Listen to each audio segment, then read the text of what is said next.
ઠાસરા પ્રાથમિક શિક્ષક ક્રેડિટ સોસાયટીમાં કૌભાંડ સામે આવ્યું છે। અહીં શિક્ષક સોસાયટીની અંદર 2.12 કરોડની ગેરરીતિ બહાર આવી। જાણ બહાર 26 શિક્ષકોના નામે ખોટી લોન અને ખોટી એન્ટ્રીઓ પાડી દેવામાં આવી। પૂર્વ પ્રમુખ પૂર્વ મંત્રીએ મિલીભગત કરી ચૂનો લગાવ્યો હોવાનો આરોપ લાગ્યો છે।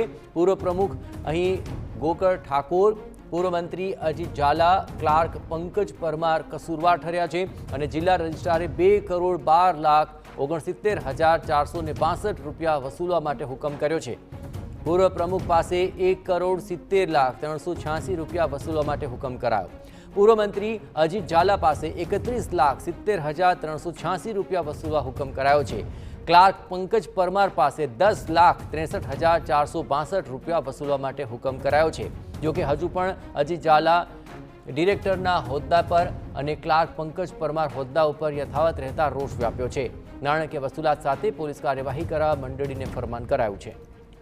આ જ મામલે વધુ વિગતે વાત કરવા જોડાઈ રહ્યા છે ટીવી 9 સંવાદદાતા ધર્મેન્દ્ર, શું છે આ સમગ્ર મામલો અને હાલ શું હુકમ કરાયો છે અને ક્યાં સુધીમાં થશે કાર્યવાહી? જે સમગ્ર મામલાની વાત કરવામાં આવે તો ઠાસરા પ્રાથમિક શિક્ષણ ક્રેડિટ સોસાયટીમાં કૌભાંડ બહાર આવ્યું છે, જેની અંદર શિક્ષક સોસાયટીની અંદર 2.12 કરોડની ગેરરીતિ બહાર આવી છે। મહત્વની બાબત એ છે કે કેટલાક શિક્ષકોના નામે ખોટી લોન અને ખોટી એન્ટ્રી પાડી દેવામાં આવી હતી।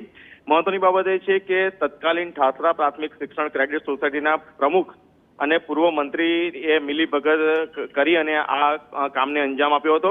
મહત્વની બાબત એ છે કે પૂર્વ પ્રમુખ ગોકળભાઈ ઠાકોર અને પૂર્વ જે મંત્રી હતા અજીત ઝાલા અને ક્લાર્ક પંકજ પરમાર તેઓ કસૂરવાર ઠર્યા છે। મહત્વની બાબત એ છે કે સમગ્ર મામલાની જિલ્લા રજિસ્ટ્રારને જાણ કરવામાં આવી હતી, કાગળની કાર્યવાહી કરવામાં આવી હતી, જેના આધારે જિલ્લા રજિસ્ટ્રાર દ્વારા સમગ્ર મામલાની તપાસ હાથ ધરવામાં આવી હતી। તમામ કાગળો ચેક કર્યા પછી જે બહાર આવ્યું છે તેની અંદર જે 3 લોકોને કસૂરવાર ઠેરવવામાં આવે છે અને જિલ્લા રજિસ્ટ્રાર દ્વારા હુકમ કરવામાં આવે છે કે 2,12,00,000 રૂપિયા આ લોકો પાસેથી વસૂલવા માટે હુકમ કરવામાં આવે છે, જેની અંદર અલગ અલગ પદાધિકારી પાસેથી અલગ અલગ રકમ વસૂલવાનો હુકમ કરવામાં આવે છે। જો કે આગામી દિવસોમાં આ લોકો સામે કયા પ્રકારની કાયદેસરની કાર્યવાહી થઈ તે જોવાનું રહેશે। જયેશ, આભાર ધર્મેન્દ્ર। તમામ ગતિવિધિઓ પર આપ નજર રાખતા રહેજો। તો જાણ બહાર 26 શિક્ષકોના નામે ખોટી લોન લેવાય, ખોટી એન્ટ્રીઓ પાડવામાં આવી અને પૂર્વ પ્રમુખ, પૂર્વ મંત્રી અને ક્લાર્ક તમામની મિલીભગતથી કરોડો રૂપિયાનો ચૂલો લગાવવામાં આવ્યો છે અને તેને જ લઈને પૂર્વ પ્રમુખ ગોકળ ઠાકોર, પૂર્વ મંત્રી અજીત ઝાલા, ક્લાર્ક પંકજ પરમાર કસૂરવાર ઠર્યા છે અને તેમની સામે વસૂલાતનો હુકમ કરાયો છે। કુલ મળીને 2,12,69,462 રૂપિયાની વસૂલાત કરવાનો હુકમ કરાયો છે, જ્યાં પૂર્વ પ્રમુખ પાસે 1,70,03,86 રૂપિયા વસૂલાશે।